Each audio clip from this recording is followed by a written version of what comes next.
خوارج؟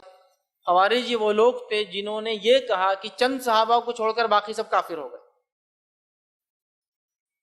اور نبی اکرم صلی اللہ علیہ وسلم نے اپنی زندگی میں ان کی پیشن گوئی کر دی تھی، اس لیے ان کو نام بھی خوارج دیا گیا۔ کیا پیشن گوئی کی تھی؟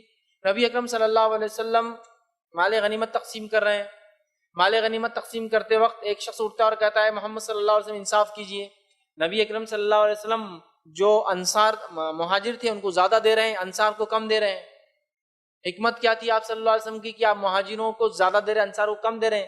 اس لیے کہ مہاجر آلریڈی انصار پہ ڈیپینڈ تھے، مدینہ میں مکمل طور سے آدھا آدھا استعمال کر رہے تھے۔ اگر مہاجرین کو زیادہ دیا جائے تو پھر وہ الگ انڈیپینڈنٹ ہو جائیں گے، تو انصار کو خود بخود وہ چیز مل جائیں گی جو ان کی تھی۔ ابھی انصاری صحابہ کیا کر رہے ہیں؟ اپنا ہر چیز آدھی آدھی بانٹ رہے ہیں مہاجرین کے ساتھ۔ تو اللہ کے رسول انصاف کر رہے ہیں تاکہ یہ جو ڈیپینڈنسی ہے ختم ہو جائے، یہ اپنی زندگی جیے۔ تو ایک شخص اٹھ کے کہتا ہے اللہ کے رسول صلی اللہ علیہ وسلم انصاف کیجئے۔ عمر ابن خطاب رضی اللہ عنہ اٹھتے ہیں، تلوار نکال کہتے ہیں اللہ کے رسول صلی اللہ علیہ وسلم میں اس کو قتل کر دیتا ہوں۔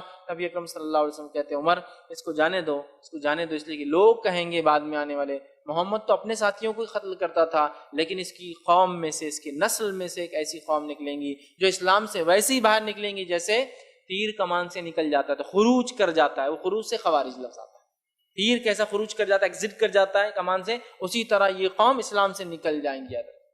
تو خوارج جو نام ہے اللہ کے رسول پیشن گوئی کر چکے، اور اسی کی نسل نے بعد میں صحابہ حضرت علی کے خلاف جنگیں لڑی اور تمام صحابہ کو چند کو چھوڑ کر کافر قرار دیا۔ اور ان کا عقیدہ یہ تھا کہ جو آدمی اعمال کبیرہ گناہ کرتا ہے اسلام سے خارج ہو جاتا ہے، چاند سے نہیں توبہ کرتا، جبکہ صحابہ کا یہ عقیدہ نہیں تھا، اہل سنت والجماعت کا عقیدہ نہیں۔ کبائر کرنے سے یقیناً انسان توبہ کر لے تو واپس آ سکتا ہے، اس سے کافر نہیں ہوتا ہے۔ سمجھ رہا؟ نبی اکرم صلی اللہ علیہ وسلم کے زمانے میں لوگوں نے گناہ کبیرہ کیا، زنا ہوا، کچھ لوگوں سے سزا دی گئی، یہ تھوڑی کہا تم کافر ہو بہرحال۔ تو انہوں نے شدت اختیار کی، تو شدت جب اختیار کرتے نا تو وہ لوگ کبھی ٹک نہیں پاتے دنیا میں۔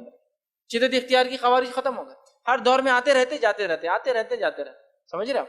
ٹک نہیں پائے، ان کی آئیڈیالوجی کبھی چل نہیں سکی، ان کی سوچ پہ کوئی نہیں چل سکا، چونکہ یہ پہلے دوسروں کو کافر کہتے ہیں اور ان سے لڑنا، ان کو قتل کرنا حلال قرار دیتے ہیں، اور پھر جب سامنے والا ختم ہو جاتا ہے تو ایک دوسرے کو کافر قرار دیتے اور اپنے آپ کو ختم کر لیتے۔ یہی ہوا، ان کی پوری تاریخ ایسی ہے، ان کی پوری تاریخ آپ دیکھیں گے تو ایسی ہے۔ پہلے انہوں نے دوسروں کو کافر کہا، ان سے جنگ حلال کی، ان کی جانیں مال حلال کی، لڑے، جب وہ ختم ہو گئے تو خود اپنے آپ سے لڑ لیا اور ختم کر دیا۔ یہ ٹک نہیں، شدت۔ تو یاد رکھیں استقامت کی راہ جو ہوتی ہے، جس کو ہم کہہ رہے ہیں استقامت،